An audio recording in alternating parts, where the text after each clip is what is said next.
Hello, everyone. Thank you for joining. We're going to give others a minute so they can join us and we'll get started soon.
Now, officially, welcome to our webinar Fashion Forward Overcoming the Barriers to Achieve Efficient and Collaborative Digital Product Creation. Before we begin, I want to give you a little tour and bring your attention to the bottom right of the screen. First, we see the polls tabs where we've published a poll to know where everybody stands. The second tab is specific for questions, so drop your questions in there at any time. We will address those during our Q&A. The third tab is the chat window, so feel free to say hello, let us know where you're joining us from, and drop in your comments throughout the presentation. Later on, Ben will be sharing the poll results. If your answer is other, please let us know in the chat what those are. And while all of you answer the poll, let me formally introduce you to our speakers. Ben Sosinski, VP of Product, and Ellie Kilby, Customer Success at Embody. And now I'll be passing it on to Ben, who will give us an introduction. Hi there. My name's Ben Sosinski. I'm the head of product here at Embody. And I'm going to start today by just giving a little bit of background on the organization. But we also have Ellie Kilby here. I'll be giving an introduction to her here in a moment. So let me start back just with a little bit of history on the company. So our roots, we've been around for about 13 years now. So we've been in the industry quite a while. Our roots are centered in custom product configurators. So brands and manufacturers who want to sell custom products via selling tools or their website, we give the capabilities to be able to do that.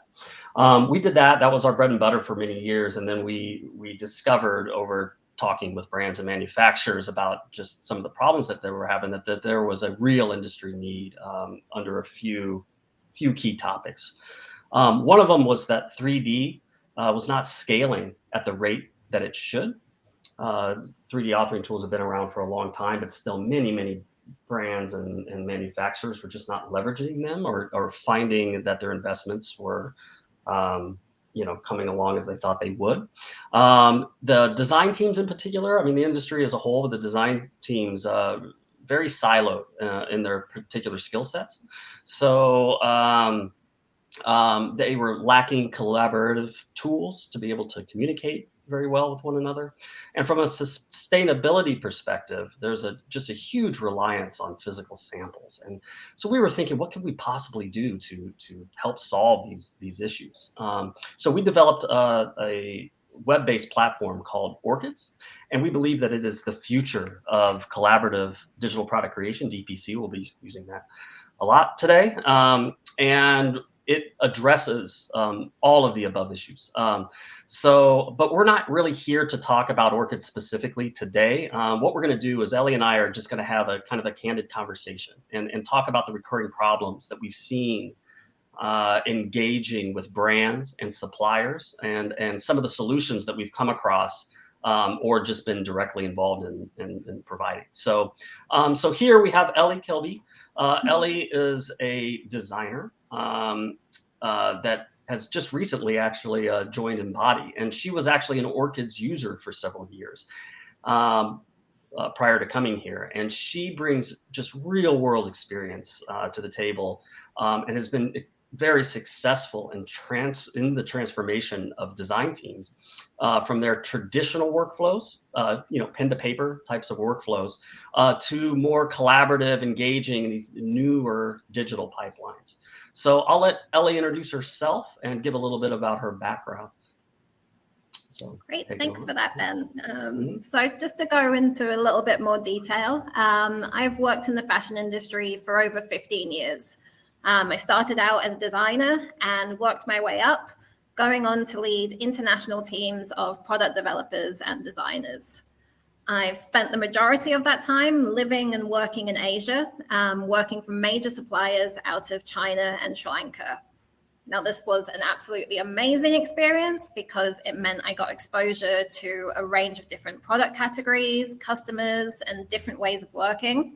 But it did come with its challenges too. This was especially true when considering any kind of process change, which can be quite difficult at the best of times, and it's made even more challenging when you have varying time zones and cultural differences to contend with. I like to think I've picked up a few useful tips during the years, which have allowed me to lead successful teams, and I absolutely love sharing these with people. And one of the major tools that I found really helped me to overcome the hurdles surrounding digital product creation was the Orchids platform. So I was so impressed by the way it enhanced efficiency and collaboration that I decided to make it my goal to help others in the industry reap these same benefits and come to love DPC as much as I do. Oh, great. Awesome.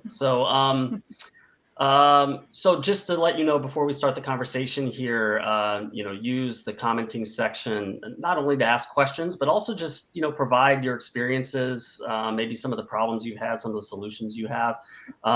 It can help provide a little bit more context of where everyone is in the audience today. So before we get started, I wanted to also just give you the results of this poll that we sent out at the beginning. So the results like this. So what barriers have you encountered when trying to incorporate DPC into your workflow?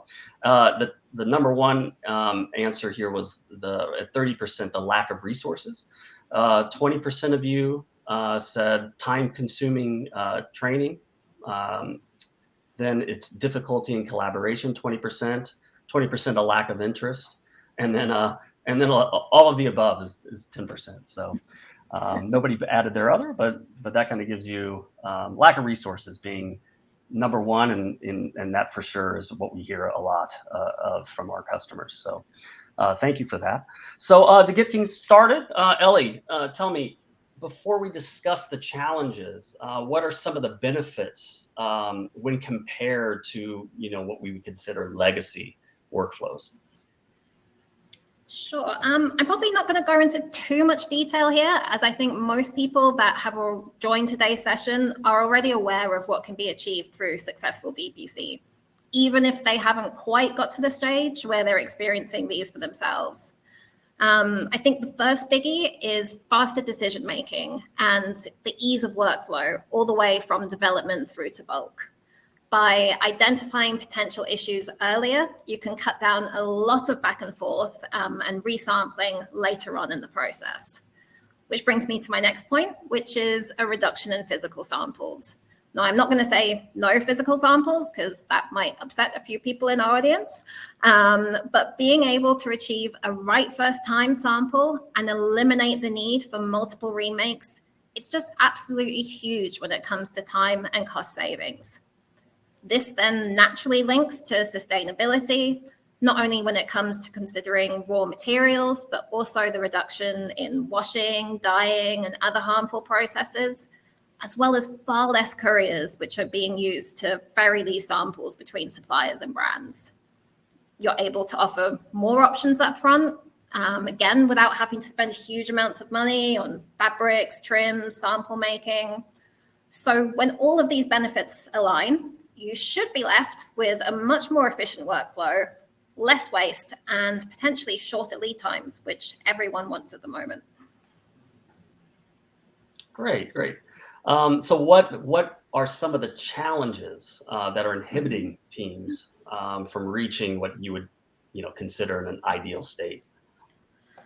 That's a really good question because, like we just said, most people have had the benefits of DPC drilled into them, and that can make it super frustrating when it doesn't quite work for them. Now, we know the fashion industry is incredibly fast-paced, and it leaves people with very little time to consider, let alone implement any kind of process change. You're constantly trying to juggle multiple deadlines and deliverables, and these are probably linked to your team's KPIs. So anything that draws resources, which is what our poll showed, away from these things, it can be seen as a burden rather than something you want to invest time and money into. And this is especially true when you do factor in those time-consuming trainings. These can sometimes cause your team's efficiency to actually go down in the short term, which is the exact opposite of everything you've been promised when it comes to DPC. So it's not really surprising that some people end up losing faith entirely in the process, and they want to run for the hills every time someone brings up 3D or DPC in general. And then you've got to consider the costs involved. I think you've heard this a million times before, Ben. Yeah, the costs, of course. Of course, training being one of them. It's not so much from the dollars and cents, but more from a time perspective, and having to take away from other work that you'd be doing to actually get trained up. It's one of the, it's a risk, and you kind of have to figure out how you're going to take it on. Hardware is another one. Especially for the players responsible for the 3D authoring tools, having the right, hardware in place to be able to do efficient drapes and efficient, high resolution renderings. It pays to get them the proper hardware in place. But what our recommendation has been is anytime that you can find a web-based platform to help facilitate the process. In some instances, you can't find that, but in others you can. So getting out of PowerPoint, look, PowerPoint is, it's kind of essential to a lot of people's workflows.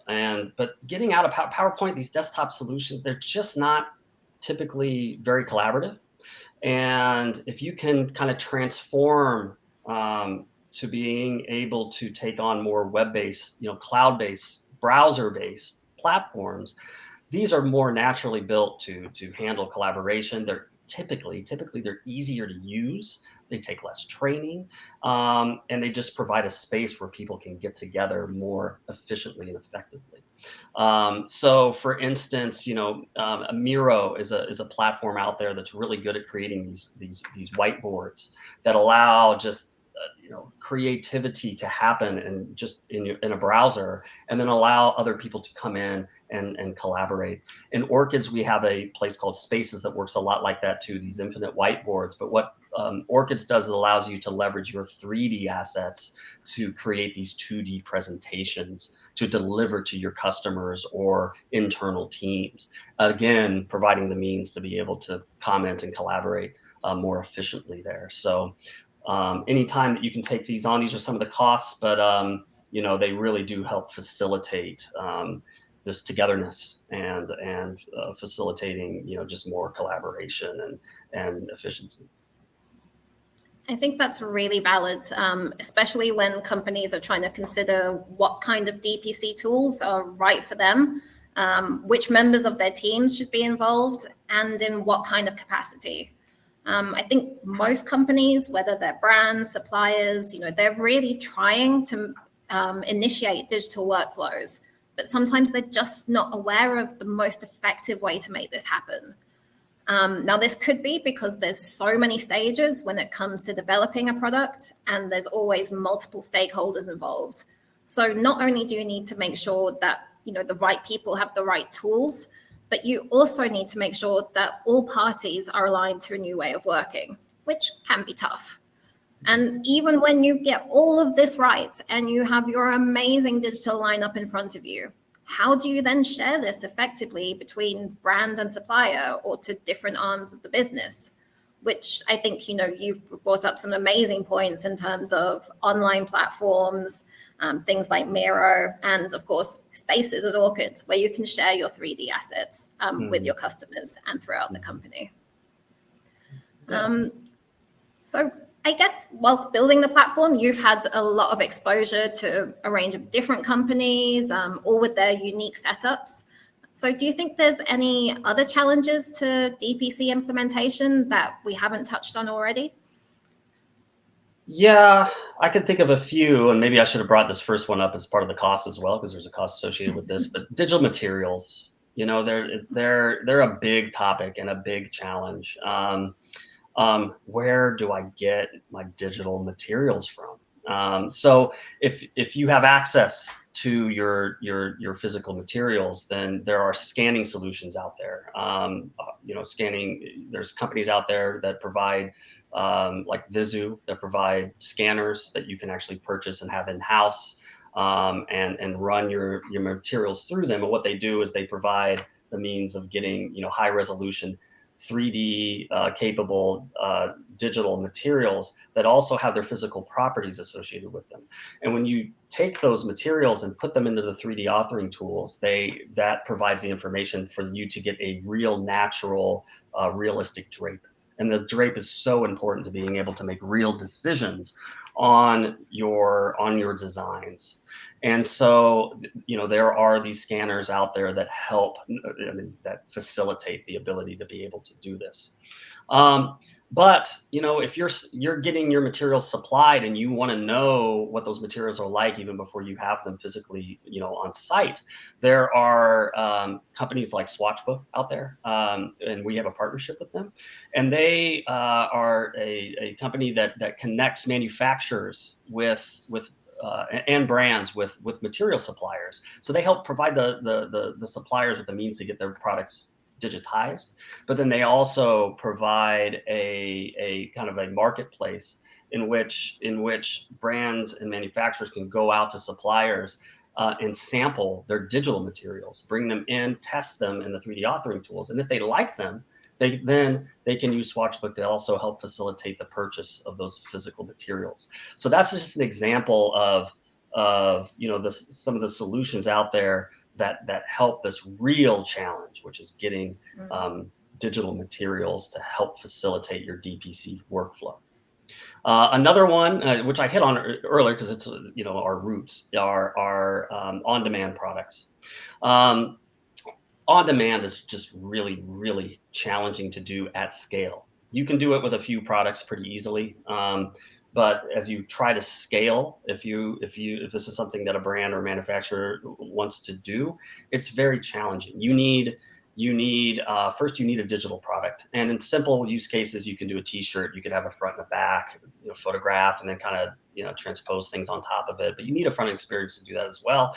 But man, when you start getting into more complicated garments or it's just so helpful to have a 3D model. And so you need a 3D product to be able to do that with. You need the configurator, the embeddable configurator into an e-commerce space, let's say, to be able to facilitate that transaction, to allow somebody to come in and upload their own graphic and to change colors and whatnot.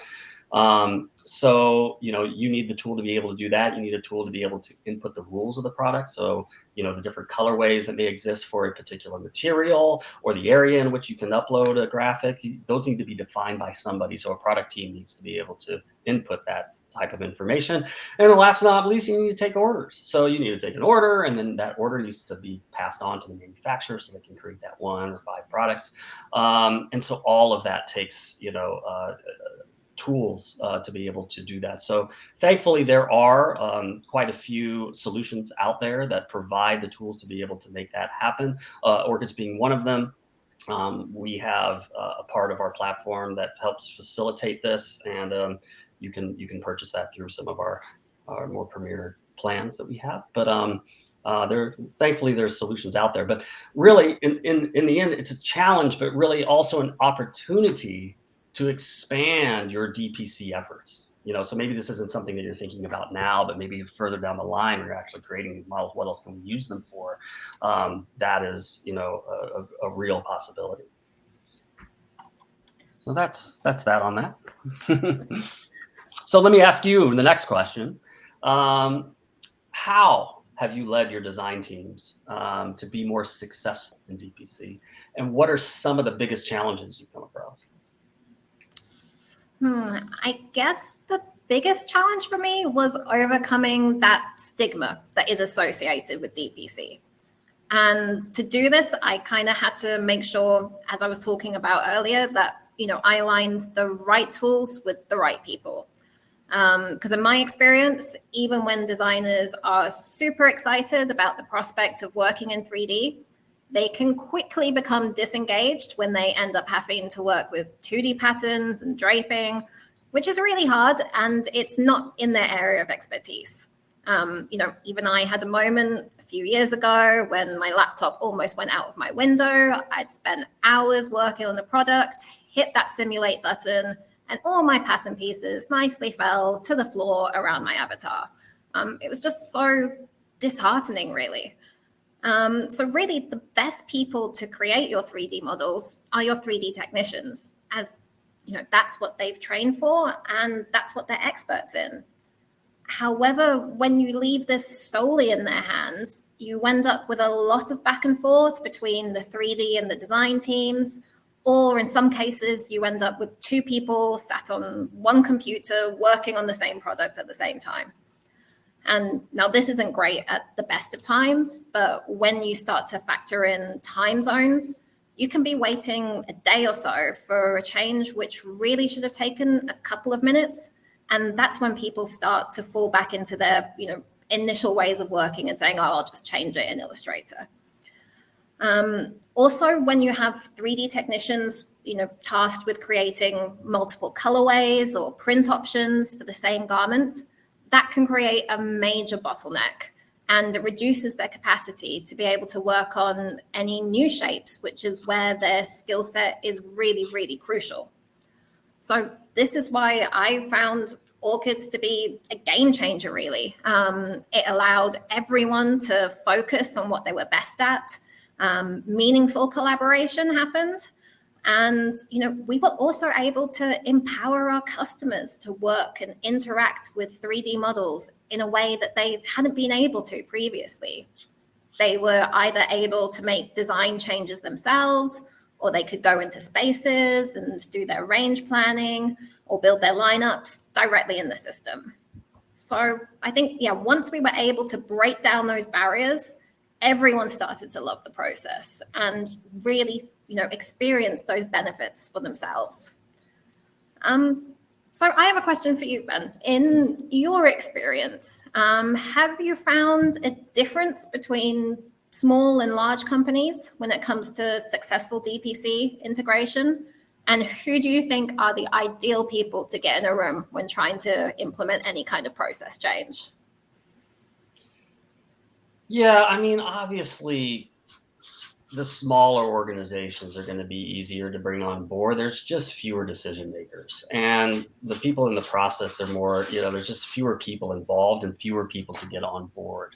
But that, doesn't mean that larger organizations can't accomplish, putting the proper workflows into place. I would say the ideal people to get on board first are obviously your technical designers who end up being in charge of the 3D authoring tools generally. The 2D designers, typically working in Illustrator and whatnot, being able to put tools and features in front of them that allow them to do their work more effectively, and then the merchandising leads. And once you get those three people on board with a particular pipeline and tool set, then they can provide the means to help convince the higher ups, maybe the people with the wallet, maybe the customers to join in on this experience. They have all the tools in place to be able to provide compelling arguments and compelling visuals that help everyone get on board with a particular process. And that's crucial to be able, because you can't just have one or two people on board. You got to have everyone in line, or it just starts to fall apart and you don't see the benefits really. So yeah, I guess that answers that. Let me ask you, what are some of the benefits once you get the transformation happening? What are the benefits that you see? So what immediately comes to mind is that everyone becomes much more engaged. That fear and uncertainty that surrounds DPC, that just evaporates, and people can really start to see how they can contribute to the process. By increasing visibility, everyone has sight of each stage in the product development process, and they're aware of why certain decisions have been made, which automatically then enhances more meaningful collaboration. Finally, I think a good point is that everyone then has access to those digital assets. You're no longer having to seek out the most up-to-date version, which could be stored on one person's workstation or hard drive, and heaven forbid they're not in the office that day, or even worse, they've left the company completely. So I think those are the major benefits that I could see, as well as all of the time and cost-saving issues that we discussed at the start of the session. What are some of the risks? You have a lot of people touching these assets now, right? And so what are some of the risks, and how do you ensure that these products, once they're touched by all these people, are actually producible? That's a very interesting question. I think, the whole point of 3D sampling is that what you see virtually should be an accurate representation of the physical product that you'll eventually produce.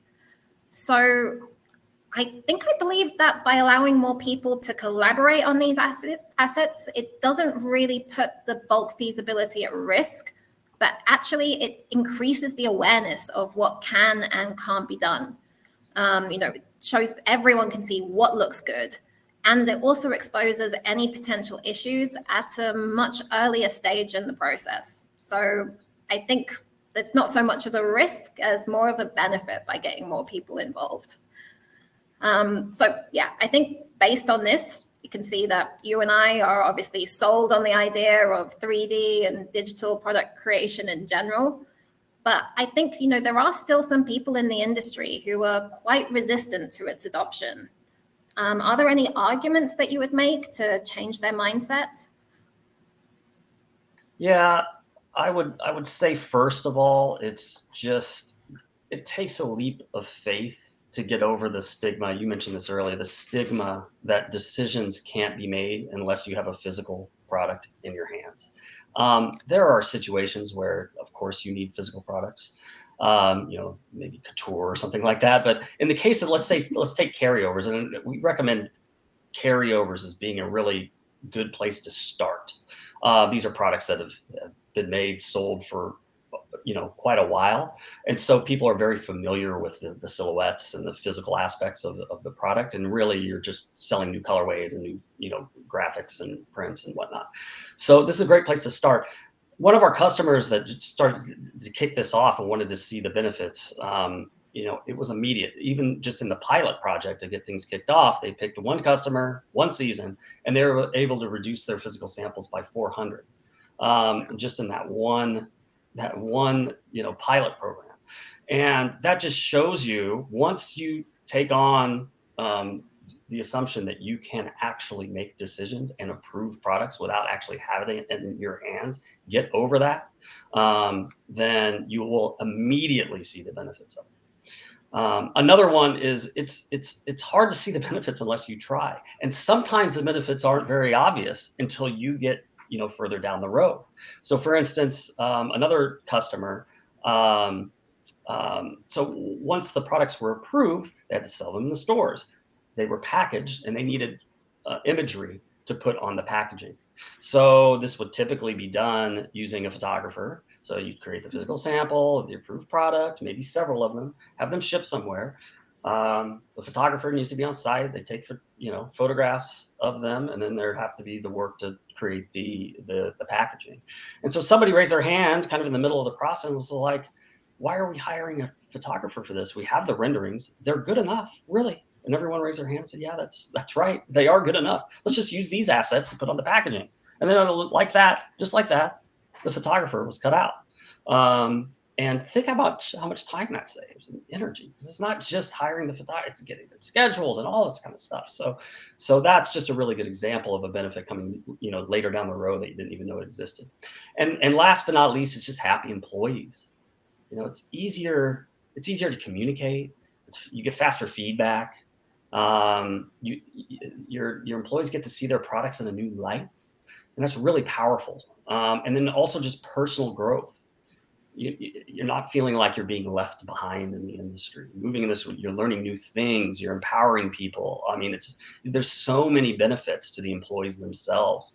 Higher retention rates, keeping people on board longer, obviously. So those are some of the, I guess, arguments that I would make and how beneficial this is in the long run.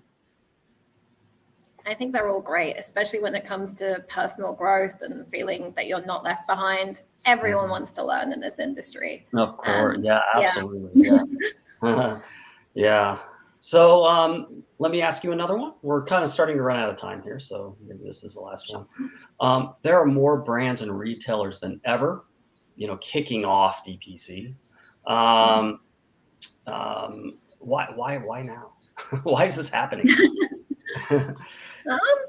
Good question. I think, 3D has been in everyone's minds for a long time, and everyone was talking about it. Very little people were doing it. And that's because of all of the issues we talked about, resources, workload, resistance to change, whatever they might be.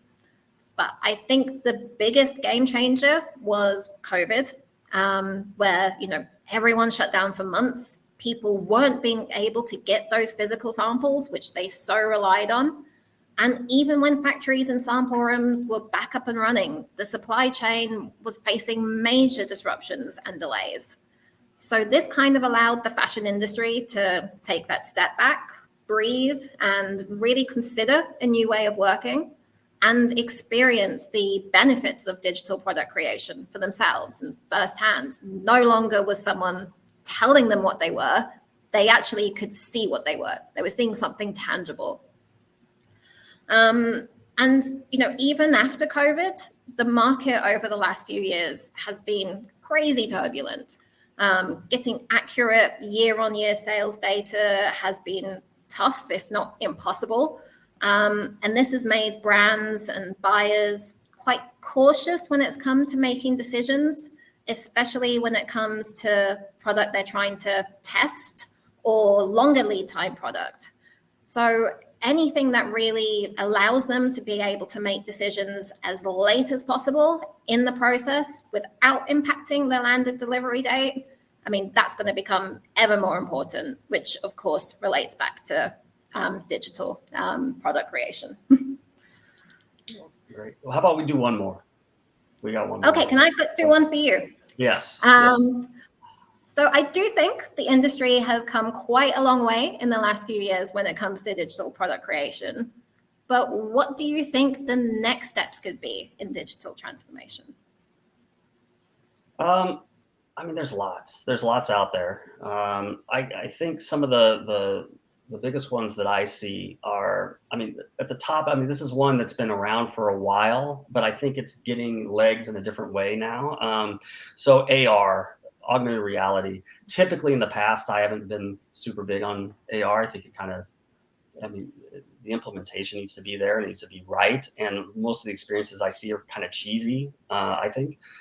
Sure, I can put a shoe on my foot, but it kind of breaks down sometimes. It kind of looks cartoonish. It doesn't, I don't know. It's just not for me personally. But I have seen some experiences that I think are really, could be quite beneficial. For instance, Cartier has an AR experience that is actually in the store, in which you you sit down with a salesperson. And the reason they brought it in the store, you can't download an app on your phone or anything to do it, because they can control the hardware. And the hardware is sophisticated, and the experience is more engaging. So you sit down and you actually put on kind of a fake, I guess, a fake ring. Like it's a real ring, but it's just dark, and it basically is a kind of a placeholder. You put it on, it's your size, and then you put your hand underneath a camera, and it shines a light on it. And then to the left, you can see your hand. It's just a video of your hand, right? As you move it around, you can see it. But what they use is this kind of fake ring that I put on as a marker, and you can actually see a real ring. I'm sorry, a virtual ring on your finger, maybe one that they don't have in stock. And so you can sit down with a supply or with a salesperson, and they can walk you through the experience, and you can put that ring on, see it. You can actually take and feel it and move it around on your finger because you have a ring on your finger, and you can experience it in a new way. And I thought that was a really, really cool, engaging way to do AR that's actually beneficial and not very cheesy at all. These rings look extremely realistic when they're on your finger. So that's just an example, kind of a fun example of it. There's these fashion shows and whatnot that are happening online, all digital fashion shows. So it's giving brands a means to showcase their products in a new light, and to actually show their products to an audience that just typically wouldn't be able to afford them, for instance. So, having fashion shows by Gucci, let's say in Roblox, which lots of children are on, but then they can get experience with the brand there, and purchase products for very, very cheap because of virtual products. So that's one area. Some luxury brands are hiring game developers to actually showcase their collections, and having these experiences that are maybe walking around a virtual world, seeing their garments in a new light, has been pretty popular and successful. There are a lot of flops out there too. I mean, there's a lot. I think the industry is just experimenting, and they're kind of testing the waters and seeing what works and what doesn't work. Last but not least, AI. AI has been, obviously it's more than a buzzword now, guys. I mean, it's coming on hard. So there's areas, like supply chain management, where AI models are trained, and on historical inventory levels and sales performances, and it helps predict the future sales and how much data. And allows businesses to know how much to stock and when. And AI is helping designers, with the latest trends, and creating products that are more likely to be popular with their audiences. So those are just, I think those are kind of maybe some of the areas right now that are really starting to get momentum behind it. So we're running out of time. Departing words. Do you have any kind of for the audience here as we conclude? I think one of the biggest things to remember is, like most cases in this industry, it's not really a case of one size fits all. Depending on your product type, what kind of company you are, the way you interact with your customers and suppliers, you may have to play around with different ways of working before you settle on something that's right for you and your team. I would say, just dive in, don't be afraid to experiment. You can learn as much from the things that don't go according to plan as the things that do. And it's all part of that process of continuous improvement. So that would be my main message. Great. Awesome. All right. Isabel?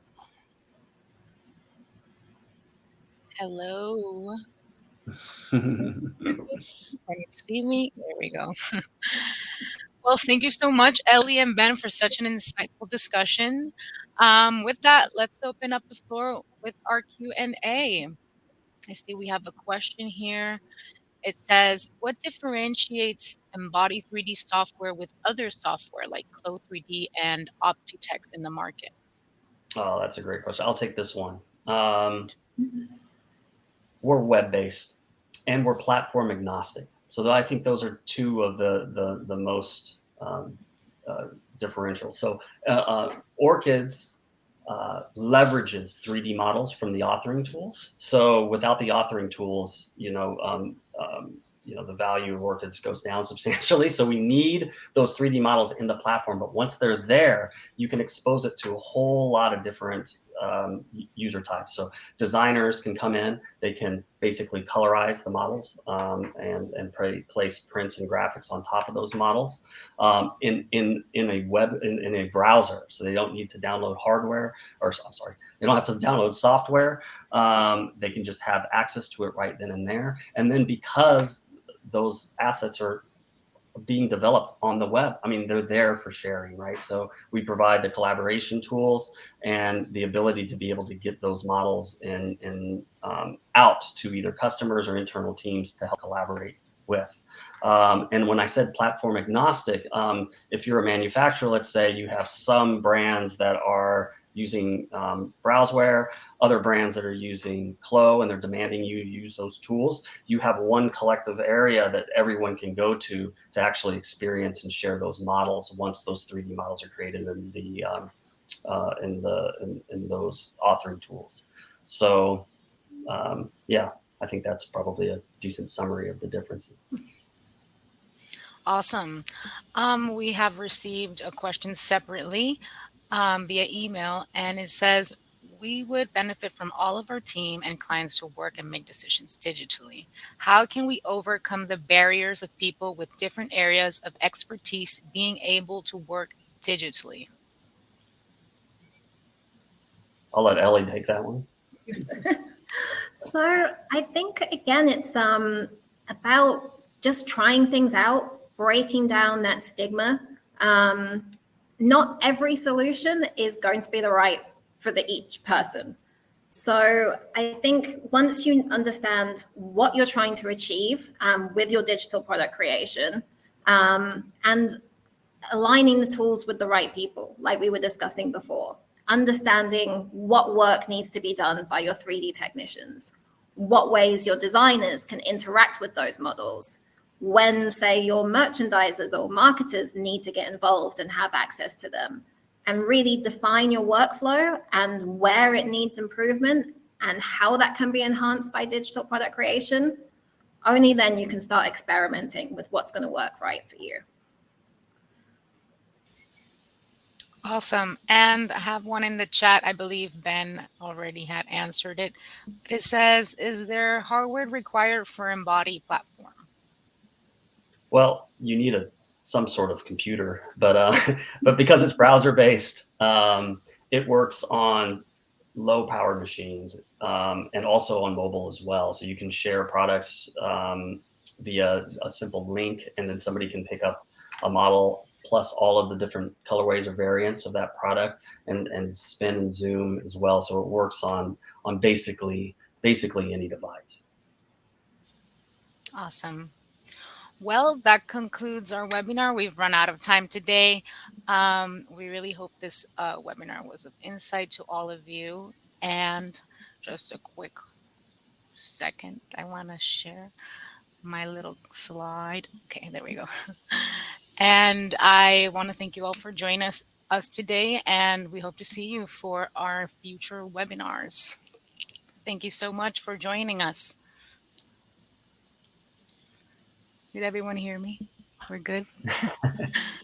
Bye, guys. Thank you. All right. Bye. Thank you.